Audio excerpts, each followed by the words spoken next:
سلام دوستای عزیز، خوش اومدید به یکی دیگه از ویدیوهای ما. سلام، خوش اومدید بچه‌ها. از خونه اومدیم بیرون با قرقی، یه دور زدیم، یکی دو جا کارامون رو انجام دادیم. الان اومدیم بریم فروشگاه. فکر کنم یه 4-5 روزی هم فروشگاه نرفتیم خرید کنیم. آره. درگیر ماشین بودیم و کارهای دیگه هم خرید نکردیم. ولی هنوز زنده ایم. آره خدا رو شکر. بریم تو فروشگاه یه خریدی بکنیم. بعد از اینجا دیگه حالا ببینیم چی پیش میاد و قراره کجا بریم. آسمون رو ببینید پشت سر ما چقدر خوشگله. الان یه لحظه تو دوربین، این صفحه دوربین نگاه کردم پشت و گفتم نگاه کن خدای من. حالا این تو دوربین اینجوری نشون میده، قشنگیش باز کمتر معلومه. تو واقعیت مثلا اینجوری نگاه میکنی خیلی خوشگل‌تره. بریم تو فروشگاه ببینیم چه خبره. یه مقدار خریدامون رو انجام دادیم، حالا باز داریم میچرخیم ببینیم دیگه چی لازم داریم. زیتون میخواد داروش بگیره. این شیشه‌های انقدی هست، وزنش نمیدونم 340 گرمه تقریبا، 1.25. اینجا بازم داره ولی با هویج و چیزای دیگه قاطیه. هویجه یا فلفل دلمه‌ای قرمزه؟ نه فکر کنم هویجه. حالا روشو بخون ببین چی نوشته. پاپریکا. با میگم هویج نمی‌کنه، با این پاپریکاهای قرمزه اینا. حالا الان شیشه بزرگ نداره، همیناست. فلفل دیگه.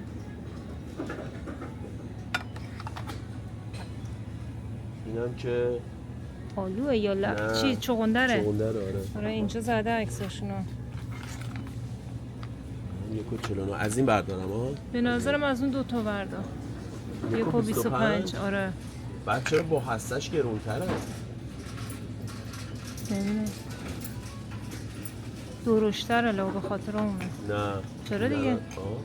اونا بدون هسته است. در سبزا بدون هسته است. جابجا کردن ها. آره جا نبوده اونجوری گذاشتن. خب دو تا از این بگیرم. آره اون دوتا خوبه. زیتون خیلی خوبه.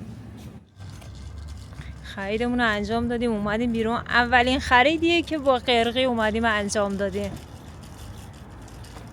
ولی صندوق نداریم سومی. صندوقم کوچیکه. بذار یه چیزی به دوستان نشون بدم. خب یه چیزی ما نشون ندادیم بهشون. چی رو؟ بذار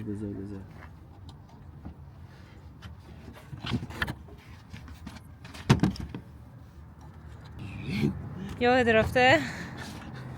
خب نگاه کن اینجا باز میکنه اینو. خب این زیر زاپاسه. ببین زاپاس رو در نیاورده بیرون. زاپاس نوعه. آره. خب مال بذار ببینم تاریخ ساختش اگه پیدا کنم مال 2008 اینا باید باشه. استفادهش نکرده دیگه فکر کنم اصلا نشم استفادهش کنیم. چرا؟ برای اینکه پوسیده یعنی؟ آره نگاه کن اصلا بادم نداره. خوش شده دیگه. وایسا جالب شد بذار بیارمش بیرون. وای به درد میخوره بنازیمش بره دیگه. جا آره تنگ دیگه کن این نگذاشتی. 16 سال اینجاست. خب 16 سال لاستیک درست نو بوده ولی خب سرم و گرما آره دیگه آره میبرش دیگه اون حالت پوسیده میشه. میدونی چی میگم؟ گوی رنگ منگاش بهشه. بابا میگم نوع اصلا آره نرفته زیرش. نگاه کن حیف لاستیک. آره صدا قرچ میداره. فقط این قالپاقه دیگه درسته؟ اینو باید دراری. آره خود لاستیک کجا باید بندازی؟ توی اون زایاتیه اون بالا دیگه. حیف نیست لاستیک نو رو استفاده نکردی. بذار ببینم. به عنوان گلدون اگه حیات داشتیم استفاده میکردم. داخلش رو خاک میریختم، شمدونی توش میکاشتم، خیلی قشنگ میشه. اینها فکر کنم اینه تاریخش 1/6/2009. من یه مدت بلد بودم و یادم رفته الان. فکر کنم ولی همین باشه. بچه‌ها برام بگید دیگه هرچی باشه با ساخت خود ماشین باشه 100% همون 2008-2009 دیگه. آره چون میبینی؟ آره معلومه قرش صدا میده. خوش شده. خطریه بنازیم زیر ماشین. آره تو ویدیوهای قبلی که ماشین نشون دادیم خیلی از دوستان کامنت گذاشته بودن، تبریک گفته بودم، ممنون از همشون. یکی از دوستانم زده بود که منم عین همین ماشین شما رو دارم، ازش هم راضیم، ماشین خیلی خوبیه. بعد ما تو ویدیوی قبلی هم گفتیم ماشین قبلیمون رو هنوز داریم، اونو گذاشتیم تو پارکینگ. حالا ببینیم امروز اگه فرصت بشه باید بریم بشوریم تمیزش کنیم، چون دیگه از اون کمتر استفاده میکنیم.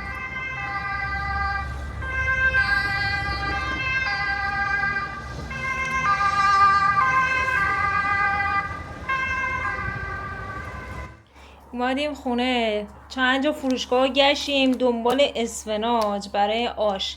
اسفناج رو بعضی فروشگاه اونم بعضی وقتا میارن. این حالا باز زیاد درشت نیست اسفناجش، ولی خب از این بیبی اسفناج هم نیست که خیلی ریز باشه. توی یکی از فروشگاه ها داشت بیبی اسفناج، شاید بگم یه بسته کوچولو انقدی بود. من اگه برای غذای امروز می‌خواستم استفاده کنم حداقل 3 تا بسته میریختم. رفتیم فروشگاه اشبار، این بسته بزرگره داشت، همیشه لیدر می آورد ولی خب اونجا هم نداشت امروز متاسفانه. دیگه این پاک کرده آماده، بعد شسته شده هم هست، یا اینجا هم نوشته که باشن تمیزه دیگه، احتیاج به شستن هم نداره، فقط خوردش بکنم. نخل لوبیا هم خیس کرده داشتیم، گذاشتم اینجا سریع جوش بیاد که بقیه کارهای آشمون هم انجام بدم. وسیله رو هم یه مقدار جابجا کردیم، داروش هم گوشنش بود، داره یکم نون پنیر سبزی میخوره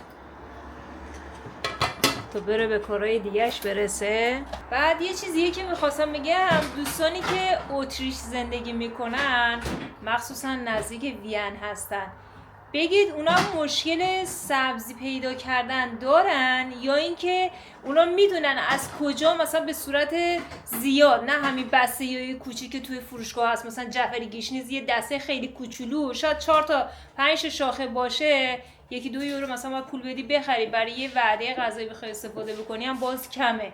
اگه جایی رو سراغ دارن که حالا یه سری دوستان کشاورزی میکنن، سبزی میکارن و اینکه برای فروش دارن، کسی اطلاعی اگه داره برامون تو کامنت ها بنویسه، به همون بگه بدونیم اگه بشه مثلا بریم اینجور جاها خرید بکنیم به صورت زیاد، هم مثلا سبزی آش باشه، کوکو باشه، برای قرمه باشه، همه اینا رو زیاد تهیه بکنم بیارم بذارم تو فریزر که دیگه اینجوری به مشکل سبزی بر نخوریم.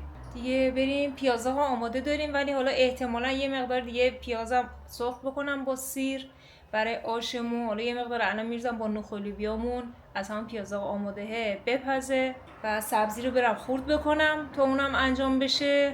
امروز بهار ساعت 3:30 میاد، ولی ستایش تقریبا 1 ساعت دیگه میاد، امروز ساعت 1:30 میاد. زود آماده بکنم تا ستایش میاد غذامون هم آماده باشه. آش دیگه تقریبا آماده است. آماده که نرشش باید بپزه دیگه، همه چیش آماده کردم میختم داخلش، در حال پخته. یه 10 دقیقه دیگه فکر کنم کار داره تا رشتهش آماده بشه. اونجا هم دوباره پیازا سیرداغ با نعنا هم درست کردم. یه مقدار نخل لوبیا اضافه بود، دیدم زیاده برای این قابلمه گذاشتم که نه، حالا اگه بچه‌ها دوست داشتن اضافه میکنم به آششون که حبوباتش بیشتر باشه. یه تقریبا 3-4 هفته پیش از این اسمش چی بود، حسین یوسفه، قرمز رنگه، 2 تا رنگه، میبینی یه دونه سبز یه دونه قرمزه. این قرمزه رو دروش یه جا قلمه زد آورد، ماشاءالله خوب ریشه کرد. حالا در میرم نشون تو میدم. این سبزارم چند وقت بعدش آورد، ولی این هنوز ریشه نکرده. نه آره این سبزه هنوز باید تو آب بمونه. حالا قرمزه چون ریشه زیاد کرده یه گفتم از تو آب درش بیاریم. از پایین یه دونه گلدون آورده با یه مقدار خاک، گفتیم اینو درستش بکنیم، ولی خب زیر گلدونی سفید داشتیم تو انباری پیدا نکردی. آخه الان اینجا 4-5 تا استفاده کردیم. چند وقت پیش دادم یه دونه بردی از توی این انباری بالا پایین، شاید بالا باشه، فکر نکنم دادم بردی پایین. حالا باز نگاه میکنم اگه باشه عوض میکنم دیگه. حالا فعلا اینو آورده جابجاش کنیم ببینیم چه جوری میشه دیگه. خدا حالا همینجا درستش بکنم توی کسی کاری همیشه همینجوری جارو دستمال بکشم. خاک رو کی خریدیم؟ نه دستو بکنیم تو خاک حالش بیشتره، خاک بازی. این پتوسر میخواستیم تو خاک بکاریم گرفتیم انگار. یکی گلدونا رو هم عوض کردیم، یه چند تا رو خاکاشونو. خب ببین این خاکا رو باید بدیم کنار. حسین یوسف هم مثل پتوس میمونه ماشاءالله، هم خوب رشد میکنه هم سری ریشه میزنه. امیدوارم که چه ریشه‌ای زده سایه سری رو اصلا جداش نکن دیگه، همونجوری با هم بذار. این برگای پایینش رو بکن چون جلو رشدش رو میگیره. اینا رو آره. بعد شما کجا درسشو خوندی؟ تو تو این اینستا زیاد دیدم اینایی که مثلا گلکاری دارن میان حالا مثلا آموزش میدن یه سری صحبت میکنن از اونجا اطلاعات دارن. خب یعنی به نظر جفتشو بکنیم تو همینا؟ آره دیگه بغل هم بذار که حالا یه پرشه بعد به مرور زمان ای گلدونش رو عوض میکنه. اینو میبینید؟ نمیدونم گاهی سیاه میشه. سیاه نیستش. چه رنگش اینجوریه؟ آره دیگه مال اون برگاهاشو میبینی. آره ولی هنوز ریشه نکرده. فکر کنم دیگه 10 روز باشه تو آب گذاشتیم. حالا امیدوارم که اینم زود ریشه بزنه و توی یه گلدون جدا بکاریمش. سبزش قشنگتره انگار. قرمز هم قشنگی خودشو داره ها. چون لبهاش مثلا اینم سبزه حالت مخملیه این قشنگ. این مقدار آبم بیاریم بهش بدیم جگرش حال بیاد و قشنگ برامون رشد بکنه. حسین سفر کاشتیم تو این گلدونه. مقدارم بهش آب دادیم حالا گذاشتمش اینجا. امیدوارم که خوب بگیره و زودم رشد بکنه. یکی هم که همچنان همینجا گذاشتیم داخل آب بمونه. اینم از بقیه گلامون ماشاءالله رشدشون خیلی خوب شده. اینم همینجور. این یه مدت بود این لبهاش میبینید بعضیش خوش شده بود ولی خب دیگه بهتر شده. الان این شاخه‌های وسطش جدیده دیگه خدا رو شکر اونجوری خوش نشده. فکر کنم یه مدت بهش آب کم داده بودیم اونجوری شده. حالا داره حالا بهتر میشه. اینا هم که سانسوریامونه. این ماشاءالله خوب رشد کرده. چند تا همینجوری میبینید بغلش یه بچه کرده بزرگ شده. حالا نمیدونم عوض بکنیم گلدونش رو بزرگتر بکنیم یا نه. بعضیا میگن سانسوریا رو باید بذارید گلدوناشون کوچیک باشه که رشدشون بیشتر باشه. تو نباید عوض کنید. حالا باید دیگه تو اینترنت بزنم ببینم وقتش هست الان اینو عوض بکنیم گلدونش رو بزرگتر بکنیم یا نه. این پایینی هم که حالا شون خوبه. این کاکتوسه نمیدونم چرا این فرمی رشد کرده. یه دست مثلا نیومده بالا هی باریک شده بعد دوباره پهن شده. یه مدت بود رشد نمیکرد بعد یه دفعه رشد زیاد شد. اینم که از بتوز خوشگلمون اینجا قشنگ نورم میخوره بهش. این یکی گلمونم که اینجا اسمش نمیدونم چیه شبا لالا میکنه برگاش جمع میشه. نمیدونم چرا این مقدار اینجوری برگاش باز شده. اینجوری نبود مثلا اینا بیشتر بالا بودن. حالا دارش میگه شاید برای کم آبیه. من تقریبا میشه گفت هر 5 روزی شاید بهش آب میدم چون هوا زیاد گرمم نیست. میگم شاید رشدش زیاده مثلا زیاد رشد کرده جاش تنگه. این احتمالا باید گلدونش عوض بشه چون الان اینا 1 سال ما تقریبا اینا داریم و تو همین گلدونم بوده. احتمالا باید جاش عوض بشه. حالا اگه دوستان از این گل دارید و اطلاعاتی هم در موردش دارید واسم بنویسید که دلیلش همین کوچیک بودن گلدونشه یا همون که هم آبیه. حالا من برای اینکه آبشون هی چک بکنم توی این قسمت خاکشون با سیخای چوبی میزنم از گوشه داخل ببینم خاکشون خشکه یا گلیه. اگه گل باشه که دیگه میدونم آب داره بهش آب نمیدم. اینجوری تست میکنم. اینم از این گلمون. یه چیزی که میخواستم بگم چند روز پیش رفته بودم پارچه فروشی. این پارچه رو از توی این تحتاقه هاش مونده بود نخ کاملا. حالا نمیدونم فکر کنم همون تیترون حساب بشه. بعد هنوز آب نکشیدمش. این تیکه بود عرضش ببینید تقریبا همینه بکنم 1 متر و 10 1 متر و 20 بشه. این عرض پارچه همونه تقریبا 2 متر هم هست. این تا کرده است. اینو یه آب بکشم گفتم برای آشپزخونه باهاش چند تا دستگیره یه دونم آبگیر برای زیر ظرف دارم. یه 2 تا آبگیر ولی یکی دیگه هم گفتم درست بکنم. دم کنی هم خب من قبلا تولیدی داشتم میدوختم بلدم همه اینا رو ولی خب دم کنی دیگه الان اصلا کسی استفاده نمیکنه. ما هم استفاده نمیکنیم. دم کنی نمیدوزم فقط یه چند تا دستگیر آشپزخونه میدوزم و یه آبگیر باهاش. حالا اینو باید از اون الیافای وسطش پیدا بکنم بخرم بیارم درستش بکنم. یه پارچه دیگه هم که خریدم این بود. البته اینو متری خریدیم. بهار هنوز اینو ندیده، یادم رفته نشونش بدم. ببینید این عرض پارچه‌مونه، تقریبا فکر کنم 2.5 باشه عرضش یا 2 متره، حالا دقیق یادم نیست.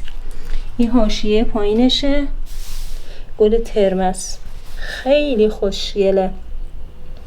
تقریبا 3.5 متر ازش خریدم، گفتم باشه. حالا باهاش یا پیراهن یا دامن یا شلوار، پارچه زیاده، عرضش هم که زیاده.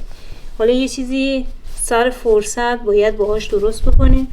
پارچه‌ش هم خیلی آهاردار نیست، خیلی هم نرم نیست، معمولیه، سبکم از پارچه‌ش، خیلی قشنگه. حالا من نظرم این بود که دامنم باش درست بکنیم یا از این شلوار بگا گشادا درست بکنیم، این حاشیه‌اش بیفته پایین، خیلی خوشگل میشه. حالا باز بهار امروز بیاد، دیرو یادم رفت نشونش بدم. بذار ببینم بهار نظرش چیه، چی میتونیم با این درست بکنیم.